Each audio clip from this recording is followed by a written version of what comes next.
Tina, and thank you to everybody here. And just to frame the conversation a little bit before we get into introductions, is that we're really eager for audience participation as well as panel participation. The lights are in my eyes, so if I miss your hand raised, feel free to just say I have a question, or if you want to come in with a point, because otherwise you might feel excluded, and I don't want that to be the case. And similarly with online comments, if somebody's monitoring that, just to shout in my direction. And I know we're running slightly over, but we might run slightly over. Toby, I'm looking to you to let the conversation go where it needs to go, because there's two purposes for this. One is to help us in the Arts Council frame our own response, but also to animate a discussion that might allow others making their own response, make it in a more informed basis, right? So there's two folds to this conversation. And before we get into it, then maybe we just start with our descriptions. So my name is Andrew Clancy. I'm a white cis male wearing a pink T-shirt and a blue jacket. And I'm crestfallen 46-year-old. And we might start with the gentleman on the far right, Pádraig, if you could introduce yourself visually. Okay. Good afternoon. My name is Pádraig Naughton, Executive Director of Arts and Disability Ireland. As a registered blind person who doesn't really recognise myself in photographs, I never, on a point of principle, offer a description of myself. So I'll pass on to Caroline. Hello, my name is Caroline Lockman. I'm the director of KCAT Art Centre, which is based in Callan, County Kilkenny. My description, I'm wearing a check dress and I'm a cis white female. Thank you. My name's Emily Conway, artist, access consultant, founder of Dada. And Pádraig, I love what you said, because I'm in the same boat and I always feel so uncomfortable giving descriptions because I don't see people myself. So you have this feeling of being seen but not seeing others. But anyway, I will say I have blonde hair and I'm wearing a patterned green dress. Thank you. Thanks so much, all of you. And I suppose the primary thing to start off with is by discussing the challenges, opportunities and limitations presented by the Green Paper on Disability Reform. I'd imagine each of our guest speakers might have something more extended to say at the start, just by way of opening. And Emily, I might throw to you first, if that's okay. Yeah, sure. Well, maybe I'll just move this up a little bit. First of all, I just want to acknowledge and thank the Arts Council for running this. I think if there's one thing we need in the next few months and through this consultation, is allyship and support. And I mean, when we look at a number of the so-called assigned and funded disability charities aren't even doing anything about this, for example, NCBI. So it's really wonderful to have this allyship. It's really appreciated. I will also say that I was at the Dublin Castle consultation with the department and was really, really heartened. As an activist, you really feel like you're often out there on the cold front and nobody's listening, to learn that there was a person from the Department of Arts Culture there, and that she informed me that another representative would be attending the consultation in Cork. So from the disabled community, I think we can really say that we appreciate and note that you're really trying to grapple with what this is and what this could mean for disabled artists. I had brought slides, which the decision was made not to show them, but the slides were directly from the department, because I guess I wanted to present to you, like, what this is proposing is that our entitlements to any kind of supports would be fundamentally and exclusively linked to our ability to work. I think that is extremely problematic, because we have to think about what is work. We have to think about within the arts, somebody who's 18, will they actually show their budding potential as an artist? Probably not. So I think that is really problematic, especially when it's based on, and what my slides were going to show, the department's model of bio-psycho-social functioning. So, and the department in their slides go into the detail of how you would be assessed in that model. And to me, personally, that was shocking, because it sort of shows an atomization and a very degrading, that, you know, as well as having a disability, you'd have to be going through all this. And I suppose one of my questions was, you know, what are we exactly trying to identify? Is this trying to identify human potential? and then decide what support that a person should get, and without taking into account, as Indicon had proven, the additional cost and impact of living with a disability. So it's extremely problematic on that basis, and I think extremely problematic for the arts. I'm just going to check my questions that I had for you to think about. So, can it really be a predictor of human potential? And should any human being be attempting to determine this human potential? Like, well, people will be scored and then be put into different tiers. So if you're determined to, score really low, you'll be in the sort of most dependent tier, and you might get a high payment, but then you can't contribute at all. And then if you're scored in moderately, you'll be in the middle tier. And then if you're scored as pretty high functioning across this model, you'll be scored in the top tier. But then there's also you're also obligated then to work with Intrio in the top two tiers. And again, I would have real concerns that Intrio understands arts or the development of an artist. Thank you very much, and really clear. Thank you so much. And I do regret that we couldn't show slides. It was just the format wasn't designed that way in advance. But this question of human potential is a really important question. And also, you've raised the figures that were highlighted in that report of the cost of disability. And for those of you who aren't acquainted with them, I think there was a range between 9,400 to about 11,800. Am I in the right threshold? Yeah.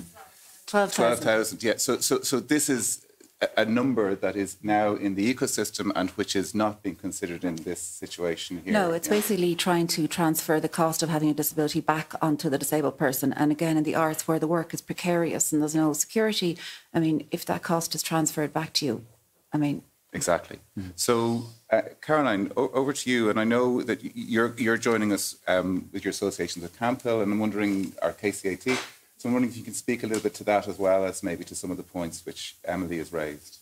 Sure. So my perspective on the Green Paper proposals, particularly regarding their impact on artists with disability, is informed by our artist experiences and our centre's practices. Although I must clarify that I do not have direct experience in dealing with disability funding supports on their behalf, but I have been able to make some observations, and I did actually put together some notes as well, and so I'll interject. But I suppose, we are KCAT Arts Centre. We're established in Callan, County Kilkenny, as I said earlier, and in 2025 will be our 25th anniversary. And we were set up by the Camphill Communities of Ireland because there was a real need for access to the mainstream art world for artists with disabilities. And our main focus is the artists themselves, and helping them to develop to become professional artists. And it's artist-led very much at KCAT. And, we're there to support them every which way we can. But I suppose there's limits. I mean, we don't have fiduciary responsibility when it comes to our artists. There's the main care service provider where our artists with intellectual disability come from are in fact Camphill Communities of Ireland, but there's also other care provision providers. And then there's artists who do not have additional needs as well. So there's a real mixed pot of needs, and some people of needs with professional development within the arts. So that's our background and our context. And Caroline, just to go on from that then, because it gives you this, insight into institutional supports, but also the diversity of artists' practices and needs, and the obstructions that exist between them and connecting with the potential of their practice and themselves as human beings. And I'm just wondering, looking at this green paper, what are its challenges? What are its limitations? What are the areas you find problematic or less problematic? Do you know what I mean? Yeah. Well, the impact on the artists with disabilities, as you mentioned, the inadequacy of the tiered-based system. The proposed tier-based system seems ill-suited for artists, especially those with intellectual disabilities at KCAT. Their artistic output often fluctuates, not aligning with the steady, predictable output assumed by such a system. For example, we have artists whose productivity varies significantly, and that was referred to by the previous speaker as well, and Dr. Finn. And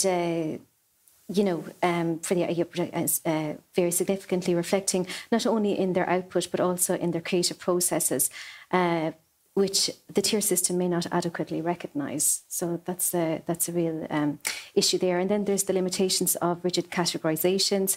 I've observed that the rigid categorisations could potentially limit the essential support and creativity for our artists. For instance, an artist might be categorised on the lower tier system, which you were also referred to too. Just the inconsistent work patterns as well of the artists, affecting their access to resources and hindering their artistic expression and financial stability. Again, points that have already been raised. Yeah, but it's worth reaffirming them, I think, in the sense of that if there's a consensus emerging, I think it's important that it's heard, Yeah.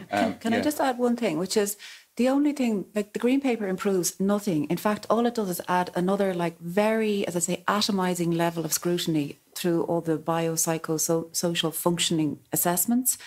And then it's still means tested. So it's actually only adding sort of work and scrutiny. And then, of course, it's adding the layer of entrio, which is that will be obliged. If you're in tier 2 or 3, you will be obliged to engage with entrio. So it's actually, it's making, it's not good now, but this would be worse. Yeah. And I suppose that goes back to some of the points you also made as well, like advocating for a more dynamic system. That's what we need, and I suppose we would be advocating for a more dynamic system that responds to the individual needs and their work patterns, again, as artists with intellectual disabilities. And as, we all know, one size does not fit all, and that would be to the detriment of the artists as well.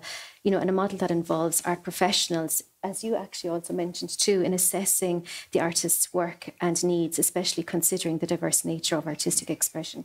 That's crucial. And Pádraig, I know you'd like to come in on this, so...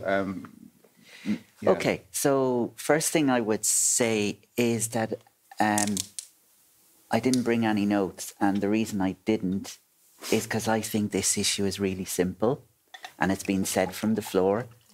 This green paper needs to be rejected and it needs to be binned. It's very simple. The situation at the moment is not good. The situation will be far worse if these proposals are to be accepted or even amended and accepted. I actually think this is systemic change, once in a generation systemic change. And we really, as collectively, need to oppose it. I know when I read the green paper, I actually did shed a tear when I got to the end of it. I was deeply disturbed.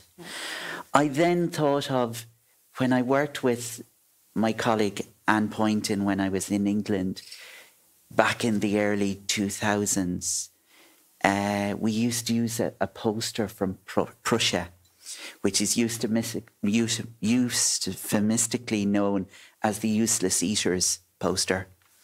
And basically what it does, it was a propaganda poster that described the cost of educating a non-disabled child through various disabilities.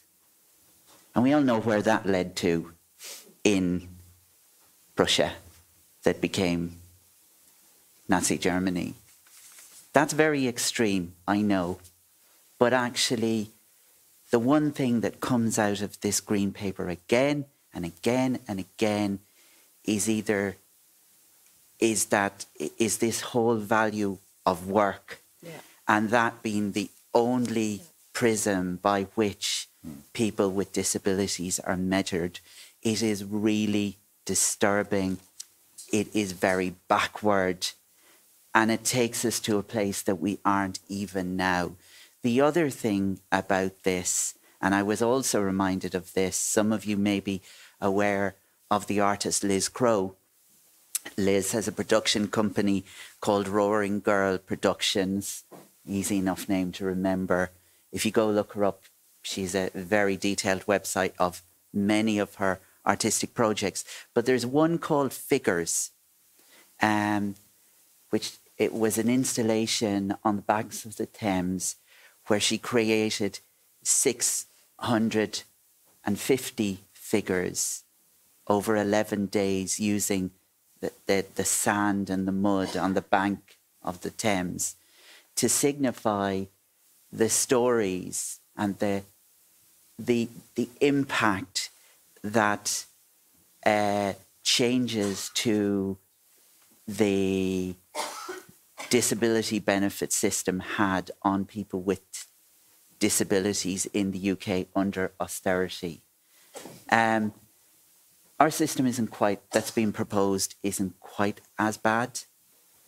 I suppose the one very minor, and it's really minor thing that's come in this green paper is doing away with the term invalidity benefit or invalidity pension.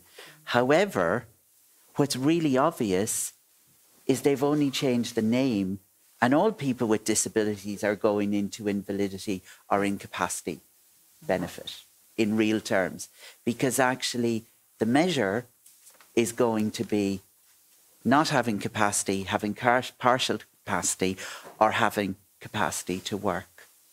It's an absolutely outrageous place. And I think the thing that disturbs me most, as a community, we do need to ask ourselves, how the hell did we get here? Because we should be very concerned about that. I will be attending the demo on the 7th for our speaker who mentioned it earlier on. I do think this needs to be binned. I will just briefly touch on one other thing, which is what does the Arts Council need to do? I really think the gap, and I've said this to Toby and his colleagues before, between the existing paying the artist policy and this vision of artists with disabilities being able to equally participate to the cultural life of the country in terms of the supports that Arts Council offer, there's a huge gap, and we really need a piece of policy around this. And ideally, and I know policies don't happen this quickly, but ideally we need it by the 15th of March. We need a cohesive vision as to what we mean as a sector in terms of participation in cultural life. I don't think it's good enough just to respond to the details of the Green Paper. And lastly, what I will say is, and I think the other reason this is important, I received an email yesterday from Unlimited about a piece of research they've done. And they've shown that 86% of artists with disabilities, they would call them disabled artists, but let's not bother with the language for now, that 86% of those artists said that they've been asked to do work for nothing. So we know that under the current system, in addition to the problems with social welfare, and they are huge, there is potential for considerable exploitation and abuse of artists with disabilities under the current model, and it will only be worse under the new model. And that's why the Green Paper needs to be rejected.